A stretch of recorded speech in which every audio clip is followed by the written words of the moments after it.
Hey everyone, welcome to Tech Altitude. This is it, it's here, the iPhone 12 series is official. Now give a thumbs up to this video if you watched yesterday's Apple event live because I was watching it too. Now there were two product announcements this time around in an October event from Apple, which was slightly unusual because it's the September event where we see all the product announcements from Apple. But 2020 being a crazy year, an October event was inevitable for Apple. Well, the two products, the HomePod Mini and the iPhone 12 was announced yesterday. Let's just start by talking about the HomePod Mini for a second. Now it only cost $99 in the United States, and here in India it will cost 9,900 rupees. It's up on the official Apple Store online, and if you want it, you can go and check it out right now. It has all the Siri features and cool new intercom feature where you could talk to your family members from another room with the help of the HomePod Mini, and you can send them messages directly onto their iPhone, their Apple Watch, or if they are driving inside the car, you can send the message directly on the Apple CarPlay. It has surround sound, it has woofers, it has tweeters. Can't really tell you how it sounds because we don't have it yet, but still, visually, the HomePod Mini looks good with the whole new mesh structure and the new colors, the space gray and the white color, with the touchscreen at the top with all those Siri colors. Now if you're someone who is really inside the Apple's ecosystem, I highly recommend you guys to check out the HomePod Mini because it's really cheap and it's a cool new addition to your Apple's ecosystem. Now let's talk about the elephant in the house, the iPhone 12, and let's just start with the good things of the iPhone 12 series. Now this time we have four devices of the iPhone 12. We have the iPhone 12 itself, the iPhone 12 mini, the iPhone 12 Pro and the iPhone 12 Pro Max. All these devices support 5G and they all are enabled to take advantage of it with the most 5G bands compatibility on any device. Not just that, the iPhone 12 also has a software trick at its sleeve where it will turn down from the 5G network to a 4G network to save some more battery whenever you're not using your iPhone 12 for the internet purposes. Now this is good because the 5G network actually takes up a lot of hit on the phone's battery performance. Onto the display. Unlike the iPhone XR or the iPhone 11, which has a 720p display with an LCD screen, well, this time around we have the OLED screen all across the range of the iPhone 12, which is pretty good. And the cherry on the top is the 1080p resolution of the display. The size of the displays have changed a little bit. Starting from the smallest, the iPhone 12 mini gets a display size of 5.4 inches. The iPhone 12 gets a display size of 6.1. The iPhone 12 Pro also gets the same display of 6.1 inches. And the gigantic beast, the iPhone 12 Pro Max gets a display size of 6.7 inches, which is 0.2 inches more than the 6.5 inches of the iPhone 11 Pro Max. Other than that, Apple has also given up a ceramic coating on top of the display of iPhone 12, which according to Apple gives the iPhone 12 4 times more drop performance. Can you quantify the 4 times more drop performance in any of the anything which makes sense? Actually no, so we have to wait and see how this ceramic coating helps in the drop performance, or it can take up the hit of the drops from the YouTube videos, the drop test YouTube videos, and see how the ceramic shield actually performs in real world. With that, better brightness, better contrast ratio, and the support of HDR on the iPhone 12. The design is another good thing of the iPhone 12 series. Instead of the curved, slippery edges of the iPhone, this time around we have more flat edges and more boxy design, just like the iPhone 5S back in the day. Now this design is really good to wrap your hands around, and it's not that slippery, just like the curved slippery edges of the iPhone 6s or the iPhone 6 design philosophy that came around. Now this design philosophy is the same which we saw in the newly launched iPad Air and the iPad Pro. The cameras have also improved in the iPhone 12. Now you can enable the portrait mode in any lens possible. That is, if you are into wide lens, in ultra wide or inside the telephoto lens, you can enable the portrait mode and take portrait shots with it. The night mode has also improved pretty much tremendously, and it is also enabled inside the front facing camera of the iPhone 12, which is pretty good. The iPhone 12 comes with the A14 chip, which is possibly the fastest chip in any mobile does have. It has 6 cores, it has all the bells and whistles, the Neural engine and everything. It's a beast of a processor, and Apple is pretty good with the chips that it's coming out with. With that, the MagSafe is back. Yes, the MagSafe wireless charger is back with the iPhone 12. The wireless MagSafe charger will attach to the back of the iPhone with the help of magnets. The price of the MagSafe charger is 4,500, which is okay, nothing out of the roof, because usually the wireless charger cost around the similar price of 3,000-4,000 rupees. So 4,500 for MagSafe charger is pretty much okay.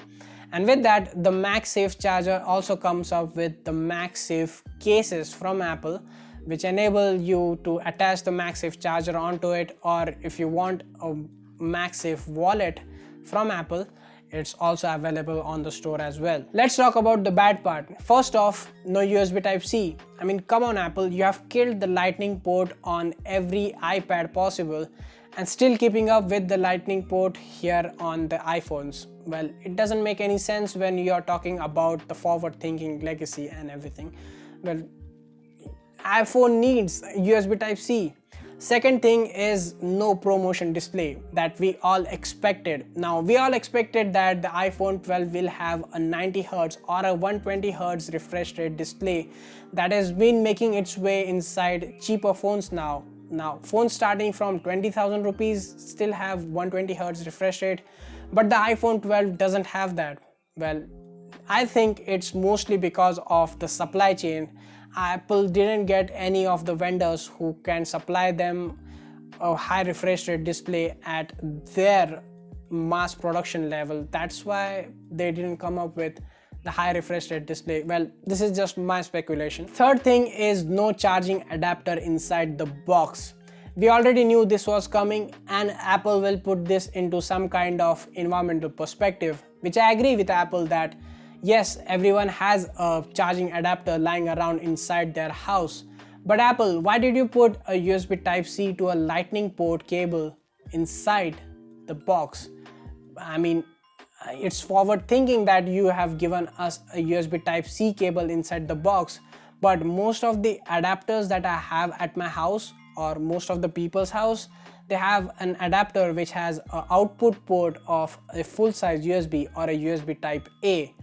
Now, if I buy the iPhone 12, I'll need to get a charging adapter which has an output port of USB Type-C, and that just kills the environmentally friendly vibe to this. Or I need to get a USB Type-A to a Lightning cable. Fourth thing is nothing new on the display. There's still a notch onto the display which is big enough, and there's nothing new inside the Face ID, which essentially means we get the same sensors from the iPhone 11 inside the iPhone 12. That's all the goods and the bads across the range of the iPhone 12s.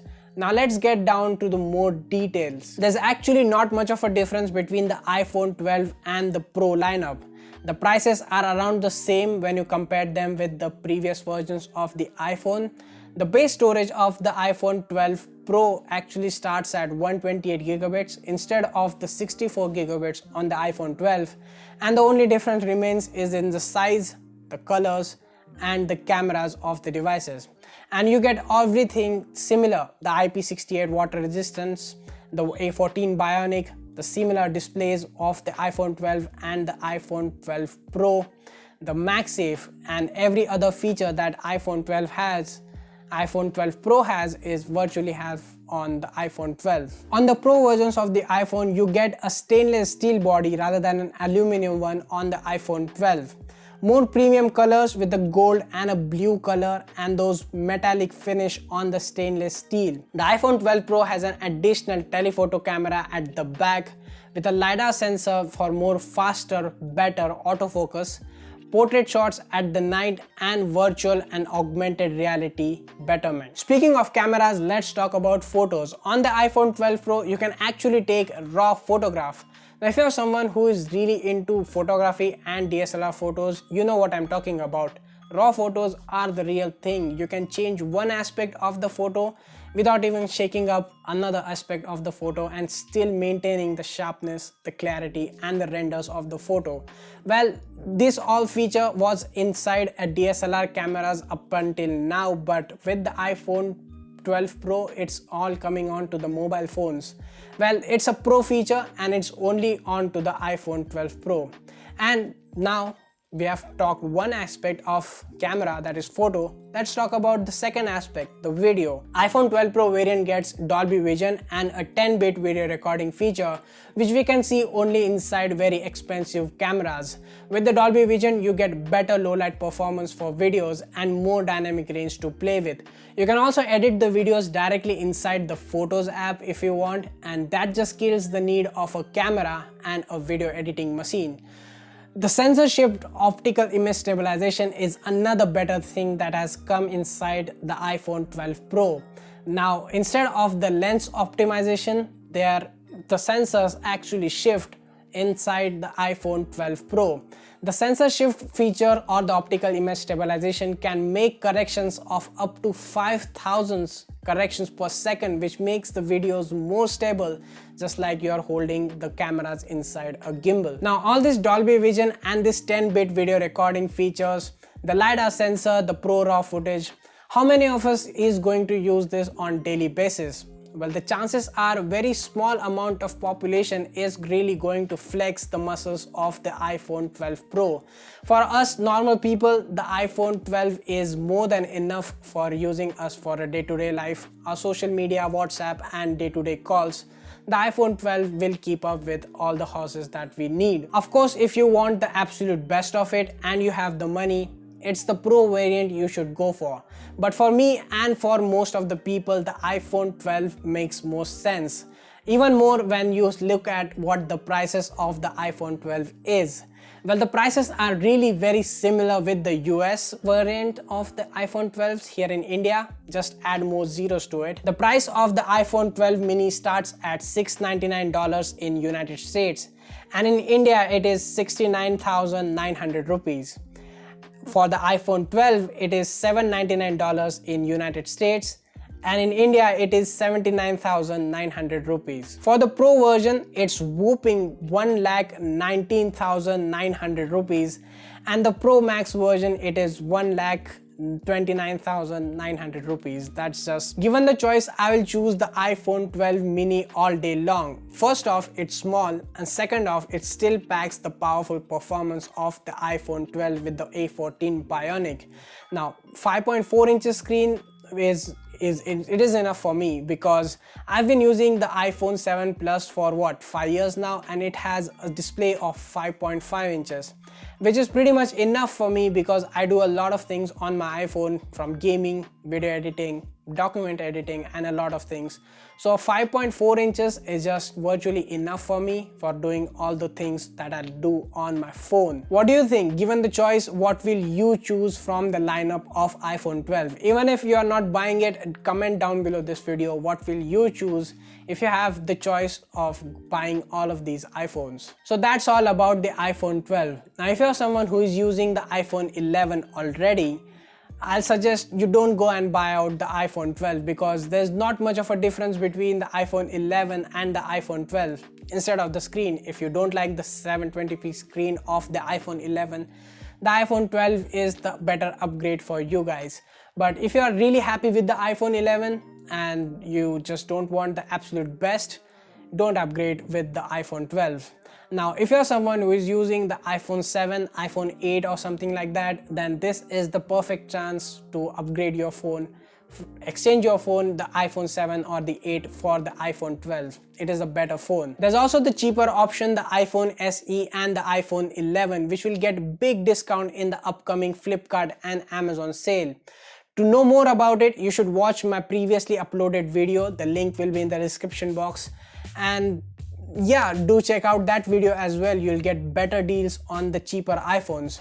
So that's been it. That's all about the iPhone 12. If you're new here on Tech Altitude, then subscribe to the channel. It really helps me a lot. Thank you so much for watching, and I'll see you guys in the next one.